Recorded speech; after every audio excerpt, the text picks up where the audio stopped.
Oi, eu sou a Mona Lisa Perrone e esse é o Item Mais da CNN. Gente, pouco tempo depois, da gente gravar aqui o episódio de ontem sobre a disputa entre o ex-ministro Sérgio Moro e o presidente Bolsonaro, o nosso analista de política, o Caio Junqueira, trouxe uma bomba que mobilizou todas as rodas políticas. Eu acho que grande parte das rodas, independentemente da chancela que elas tenham, porque o assunto, claro, interessou a todo mundo e interessa a todo mundo.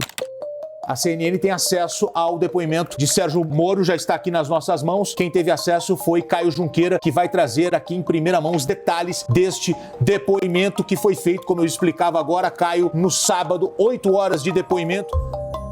O Caio teve acesso à íntegra do depoimento de Moro à PF, aquele depoimento no sábado que durou quase 8 horas e que foi lá na superintendência da PF em Curitiba. Na papelada, essas 8 horas viraram 10 páginas. Então, para a gente entender o conteúdo dessas páginas e o significado do depoimento do ex-ministro, eu recebo hoje 2 especialistas. O professor da Fundação Getúlio Vargas e advogado criminalista, o Celso Vilardi. Celso, bem-vindo. Olá. Olá, muito obrigado. Olá, André também, Damiani, que está aqui conosco. Isso aí, o Celso já apresentou o segundo convidado, é o advogado criminalista André Damiani. André, muito bem-vindo ao Item Mais da CNN Brasil. É um prazer falar com vocês. Oi, Mona Lisa, obrigado pela oportunidade e também cumprimento o meu colega, o Celso. Então vamos começar pelo começo, com perdão dessa frase horrorosa, mas ela pode nos ajudar a começar a nossa análise.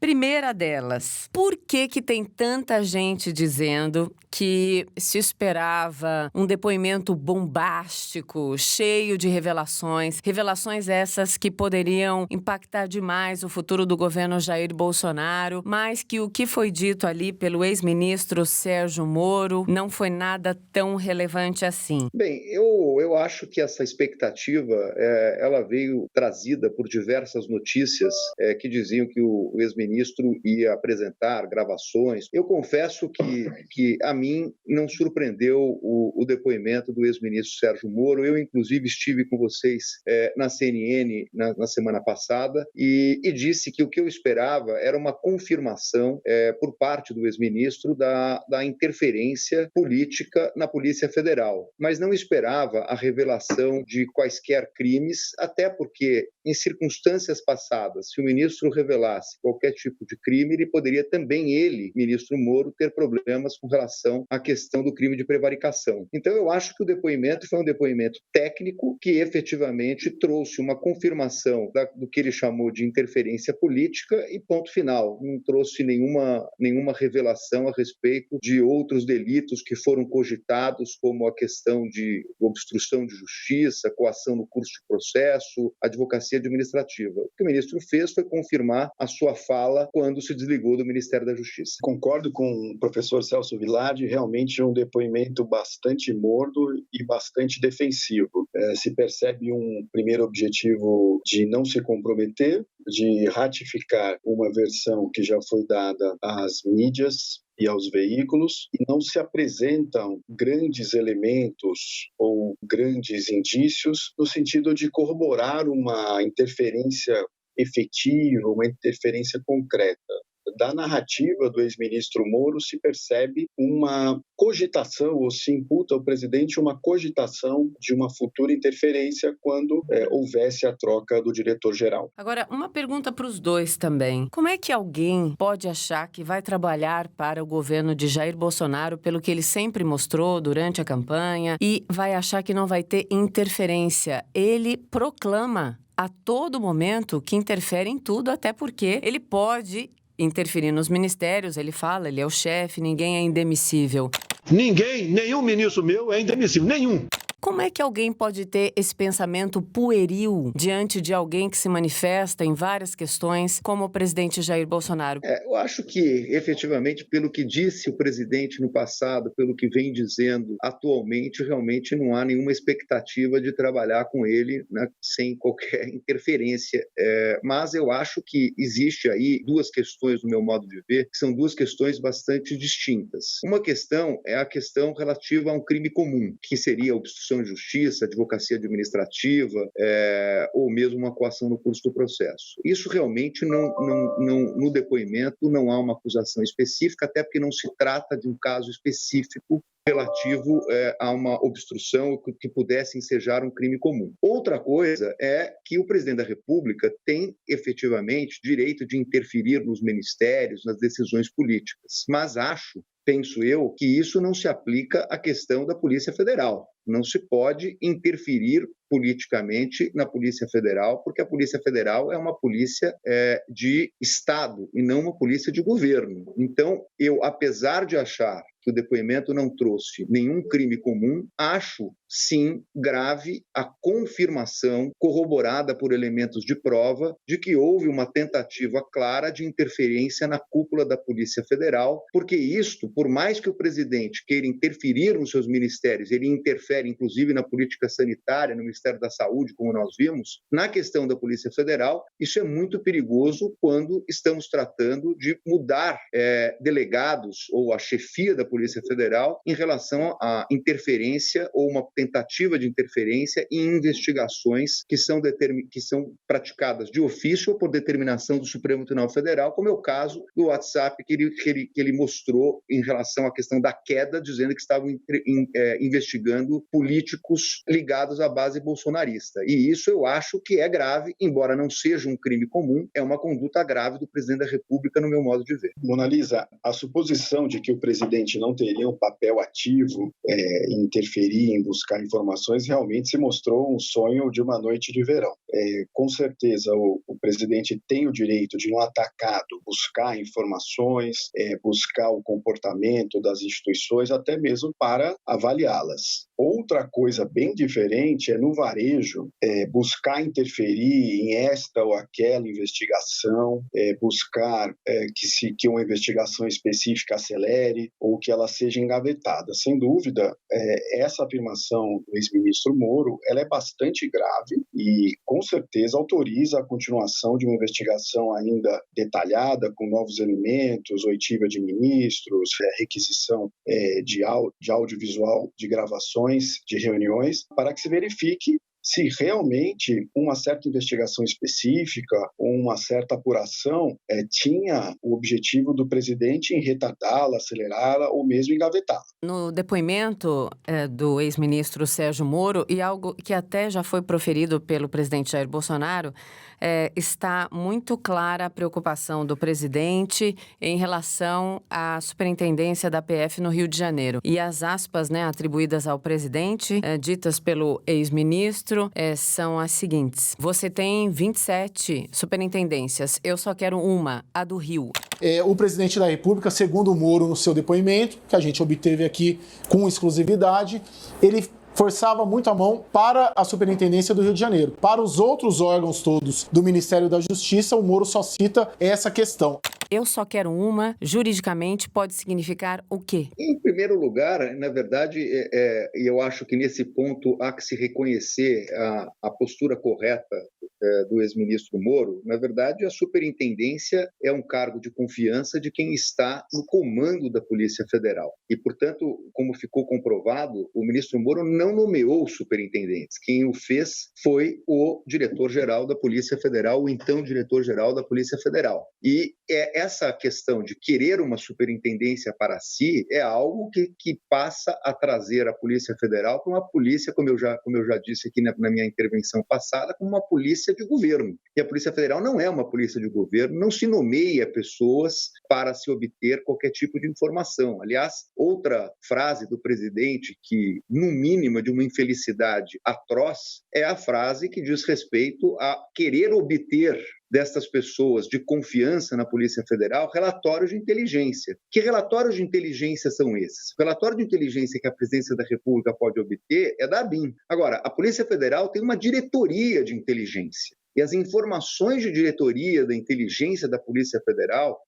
são informações relacionadas a operações e inquéritos sigilosos, que ninguém pode obter a não ser as autoridades que estão no caso. Portanto, esta questão de obter informações da área de inteligência, se é da área de inteligência da Polícia Federal, é também muito grave. E querer ter um superintendente para esta finalidade é algo que efetivamente pode configurar um crime de responsabilidade. Essa frase realmente muito infeliz, porque, na verdade, ninguém possui superintendências para si mesmo. Ou seja, nem mesmo o ministro Moro possui as superintendências. O que é absolutamente razoável é que um ministro da Justiça, dentro de um patamar na carreira de delegado federal, possa ali ter uma ou duas ou três escolhas para o preenchimento dessas vagas, sempre levando em conta o mérito do candidato. Outra coisa bastante diferente é se querer, por meio de uma influência direta do presidente da República, se impor limites ou se motivar certas veias investigativas, por exemplo, da Superintendência de Justiça, da Superintendência de Polícia do Rio de Janeiro. Isso é absolutamente equivocado, inclusive isso flerta, sim, com um crime de responsabilidade.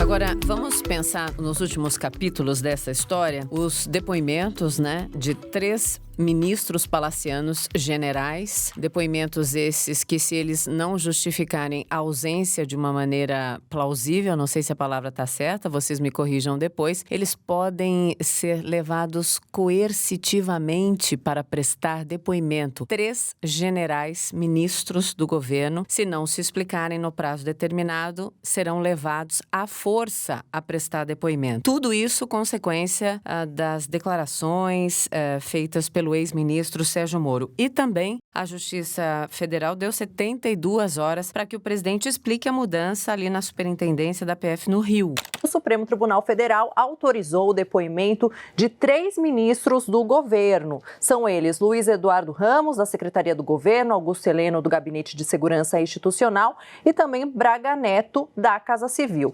E aí, à noite, teve a decisão também do Supremo Tribunal Federal de dar prazo para que o Planalto entregue um vídeo citado pelo ex-ministro, um vídeo de uma reunião que aconteceu no dia 22 de abril. Elementos esses que, quando a gente pensa na instabilidade política, jurídica do país, engrossam o caldo da preocupação. Olha, sem dúvida, toda e qualquer testemunha tem obrigação de comparecer e prestar os esclarecimentos. Há uma possibilidade, sim, de que haja uma condução coercitiva, contudo, eu acho que a gravidade e a responsabilidade dessas testemunhas, no caso generais, não levará nem perto a uma cena como essa. Eles, inclusive, terão o compromisso e o interesse de esclarecer os fatos. Sem dúvida, essa tensão entre autoridades, entre poderes, isso é extremamente ruim para o país, é algo que, evidentemente, tem que ser investigado, as alegações são bastante graves, mas há que se ter bastante tranquilidade para que a investigação continue e seja compatível com a agenda do país, que também enfrenta desafios gravíssimos, como a Covid, questões da economia. Então, há que se conciliar a rapidez de uma investigação que é de interesse, sim, nacional, com as outras demandas que também não podem parar. Olha, eu concordo com o André, e eu costumo dizer que, o André sabe disso, nós que trabalhamos com a parte de advocacia criminal, qualquer caso que tenha repercussão pública é um caso muito ruim de se trabalhar. Eu tenho uma profunda admiração pelo ministro Celso de Mello, mas confesso que achei absolutamente desnecessário pontuar essa questão da condução coercitiva. Todos nós devemos conhecer a lei e o comparecimento para prestar um depoimento quando intimado por autoridade é obrigatório para todos, para mim, para o general, para todo mundo. Então, assim, é óbvio que eles compareceriam. Acho desnecessária essa menção à questão da condução coercitiva, que de mais a mais está na lei. E também acho que, por conta dessa repercussão, há um diz que diz a respeito desses depoimentos que, sinceramente, acho que tem muito pouco de interesse nesses depoimentos, porque, na verdade, quer dizer, ouvi a deputada, ouvi alguns generais que participaram da reunião, eu acho que tem uma questão muito importante de ser resolvida nesses depoimentos, que tem a ver com o depoimento do general Heleno, que foi citado nominalmente pelo ex-ministro Moro no que toca justamente a essa questão das informações de inteligência, em que ele teria dito que o presidente, essas informações não poderiam ser transmitidas ao presidente. Esse ponto é um ponto de interesse. De resto, o que está se falando é de uma interferência política que efetivamente está comprovada por um WhatsApp, quer dizer, que já foi assumido pelo próprio presidente da República. Então, esses depoimentos, eu acho que, tirando o depoimento do general Heleno, para confirmar o que foi dito nessa reunião, eles têm pouco interesse sob o ponto de vista investigativo na questão de crimes comuns, que eu acho que já estão, de início, descartados pela própria palavra do ministro Moro. Nesse momento, antes mesmo de todos os depoimentos, do que acontecerá mais para frente, tem muita gente já apostando que a Procuradoria-Geral da República não vai oferecer denúncia, que vai ser arquivado e que isso não vai para frente, nem vai bater na Câmara dos Deputados. Neste momento, senhores, eu sei que advogados criminalistas não gostam dessa pergunta, ela irrita demais, porque os fatos, eles determinam o futuro, mas neste momento vocês têm essa sensação? Como eu disse, Manalisa, eu acho que a questão de atuação do Procurador-Geral da República em relação a uma denúncia por crime comum, eu arriscaria dizer que eu já estou descartando. Também descarto uma possibilidade de se processar o ministro Moro por eventual denunciação caluniosa. Agora, o resultado final do inquérito, ele leva a uma pergunta. Há ou não um crime de responsabilidade por parte do presidente da República? E aí nós estamos tratando de uma lei absolutamente antiga e que com dispositivos absolutamente genéricos. Fala-se na lei de proceder de um modo incompatível com a dignidade, honra e decoro do cargo. Isso pode dizer tudo ou pode dizer nada. Então, eu, na minha visão, descarto uma denúncia do procurador por crime comum, também descarto uma denunciação caluniosa por parte do ministro Moro, que é a função desse inquérito, e aí fica a questão de um debate político na Câmara dos Deputados, representada num primeiro momento pelo seu presidente e depois a própria Câmara e o Senado, sobre uma questão de crime de responsabilidade, que é algo muito mais ligado à política do que a critério jurídico. Monalisa, concordo com meu colega Celso Villard. Realmente, os indícios que hoje nós conhecemos não são suficientes ao oferecimento de uma denúncia penal, seja contra o presidente, seja contra o ex-ministro Moro. De outro lado, sob o ponto de vista político, realmente a licença poética que hoje existe numa legislação de impeachment, essa sim permite que os elementos coligidos nessa investigação sejam extrapolados para o cenário político, e ali sim haja um juízo de valor de que o presidente eventualmente cometeu um crime de responsabilidade. Isso com os fatos que estão colocados agora, sem levar em conta o que pode surgir daqui a algumas horas, nos próximos minutos, porque é tudo tão intenso que as apreciações nossas são momentâneas. Sem dúvida. Inclusive, eu tenho curiosidade a saber se o aparelho celular periciado do ex-ministro Moro pode trazer alguma mensagem que ele, segundo ele reputou desnecessária e teria apagado. Sem dúvida, hoje a tecnologia ela permite reconstruir esse tipo de mensagem e, evidentemente, a partir do momento que ele disponibilizou o seu celular, todas as mensagens serão analisadas e aquilo que não for de interesse da investigação, aí sim será descartado. Mas fica um ponto de interrogação sobre o potencial de eventuais mensagens que podem ter passado ali desapercebido. Eu gostaria de fazer uma outra pergunta a vocês, meio que para fechar o raciocínio, mas se vocês quiserem colocar outras questões, claro, fiquem à vontade, os especialistas são vocês. A gente está enxergando esse depoimento e todo o cenário ao redor desse racha entre o presidente e o ex-ministro da Justiça. Isso pode gerar ainda mais conflitos entre o executivo e o judiciário, que estão em pé de guerra já há um bom tempo? Eu acho que esse talvez seja o ponto mais sensível do que nós estamos vivenciando agora, né? Nós estamos, na verdade, como você bem disse, tudo tem que ser analisado pelas informações que temos no dia, porque a impressão que se dá é que nós estamos vivendo um seriado, em que tem um capítulo por dia com novas emoções. House of Cards é seriado de criança, eu tô dizendo, para o nosso contexto brasileiro, sem dúvida nesse momento, né? Sem dúvida. E então é difícil saber os próximos passos, mas o que está no ar realmente é um clima de tensão com o Poder Judiciário, especialmente após a liminar do ministro Alexandre de Moraes, que impediu a posse do primeiro indicado pelo presidente da República, e os desdobramentos dessa investigação, que me parece, para repetir, estão mais no campo político, em função de crime de responsabilidade, mas eles podem ser interpretados, alguns atos, como desvio de finalidade e pode fazer com que o judiciário tenha uma interferência no executivo, que isso sim me parece um motivo que nós podemos ter uma crise institucional, que não desejamos, mas eu acho que todos os elementos de tensão estão no ar após a liminar do ministro Alexandre. Realmente, essa tensão deve prosperar, ela deve continuar. Penso que é uma forma em que o executivo hoje gosta de governar, ele, de alguma forma, ele se acostumou com essa tensão e, de outro lado, os poderes hoje também vivem uma fase de se reafirmarem, ou seja, evidentemente que o poder constitucional do judiciário, ele é inquestionável, contudo, quando colocado à prova, ele tem que se manifestar, ele tem que se reafirmar para a sociedade. Então, hoje, grande parte desse tensionamento, ele passa pelas instituições que têm os seus poderes e os seus direitos totalmente previstos e separados na Constituição, passa também por um movimento de reafirmar isso para a sociedade, para que não haja nenhuma dúvida. Isso, com certeza, leva a um tensionamento diário, quase que um seriado Qual é a Próxima Vítima. E vamos lembrar, né, que o próprio presidente Jair Bolsonaro já proferiu isso, já admitiu há há dias. Os dias parecem que têm peso de semanas por causa de toda a intensidade do noticiário.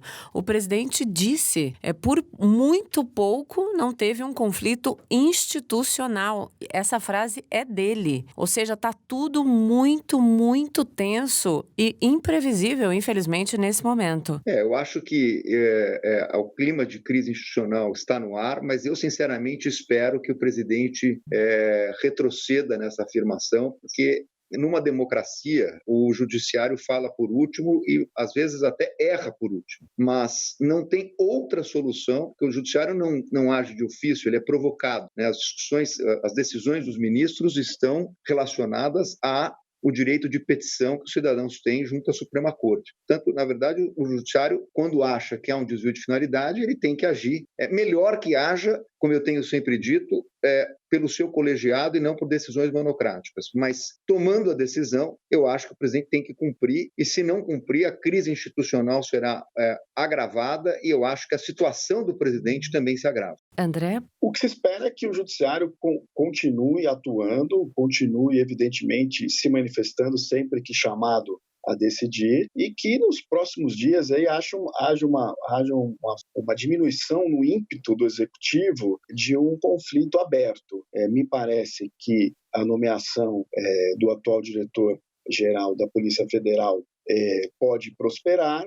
Outras questões urgentes que o executivo tem que lidar também parecem caminhar razoavelmente bem. Isso tudo pode servir a uma mínima convivência, uma convivência minimamente pacífica entre os poderes, que é o que se espera numa democracia e é o que todos nós queremos. Há um questionamento muito forte nesse zoom sobre essas decisões monocráticas dos nossos ministros do Supremo Tribunal Federal, que grande parte dessas decisões deveria ser no plenário, ou pelo menos parte considerável dos ministros ali participando. O que os senhores acham? Olha, as questões liminares, elas são basicamente justificadas quando houver uma urgência e até relacionada a uma eventual ofensa ao direito, e que isso seja irreparável. Então, a concessão de liminar é da natureza do Supremo Tribunal Federal, é absolutamente legítima e corriqueira. Sem dúvida, passado a situação emergencial, é absolutamente razoável e, inclusive, desejado que outros ministros, seja o colegiado, seja a turma, possam se manifestar até para que se aumente ou se incremente a qualidade da decisão. Mas qual é o timing disso? Porque é exatamente este período que está sendo questionado. As coisas vão se agravando, e aí as percepções elas ficam as mais variadas possíveis no questionamento da verdadeira intenção de ministro X, Y ou Z. Olha, em primeiro lugar, até para não parecer que eu estou em cima do muro, né, com o posicionamento que eu vou adotar, se eu fosse ministro do Supremo Tribunal Federal, eu também teria concedido a liminar que o ministro Alexandre concedeu em relação à questão da Polícia Federal. A não nomeação do Ramagem.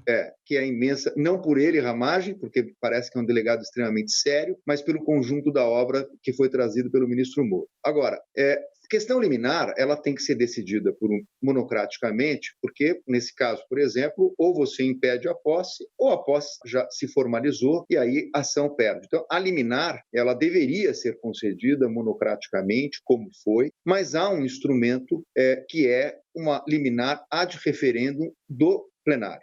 Então, nesse caso, também não dá para se fazer uma crítica muito grande, porque nós temos aí uma questão que o presidente acabou desistindo da nomeação. Mas eu acho que numa questão que trata de interferência do Poder Judiciário numa atribuição constitucional do presidente da República, qualquer liminar, e isso vale para essa liminar do ministro Alexandre ou aquela liminar do ministro Gilmar na época do governo Dilma, qualquer liminar deva ser ad referendo do plenário e o presidente da Suprema Corte deve dar, no meu modo de ver, para a sessão seguinte do pleno, o referendo nessa liminar, porque a liminar tem que ser decidida, e o ministro não pode fugir disso, mas o Supremo deve colocar na primeira sessão para que uma questão como essa, de interferência do Poder Judiciário no Poder Executivo, seja decidido ao final pelos 11 ministros da Suprema Corte. O timing é algo a gente prestar atenção, então, porque ele significa muito. Sem dúvida. Mais do que o acerto na decisão, a velocidade em que a decisão é entregue, a velocidade em que a solução jurídica é referendada pelos 11 ministros é fundamental, inclusive é se evitar essa sensação de um conflito aberto entre o judiciário e o executivo. Muito obrigada, Celso Vilardi e André Damiani, por esse papo. Eu digo que é um papo porque são tantas questões que nós, que não somos especialistas, nós, os jornalistas, a gente vê um mar de dúvidas e todas as vezes em que esse mar se acalma com explicações que consigam esclarecer momentaneamente ali os fatos, isso já ajuda demais. Muito obrigada a vocês. Obrigado a você. Olha, Mona Lisa, obrigado. Celso, obrigado. Um prazer. Prazer, até a próxima. Eu espero que venham dias mais calmos para a gente falar de outros assuntos. Sem dúvida. Muito obrigada. Até logo. Até logo. O Item Mais é produzido pela CNN Brasil. Você pode acompanhar todos os nossos podcasts pela sua plataforma de preferência e a gente está em todas, hein? E dá para ouvir tudo isso também, claro, no nosso site. Acessa lá, cnnbrasil.com.br. A gente se vê amanhã. Não, a gente se ouve. Beijo.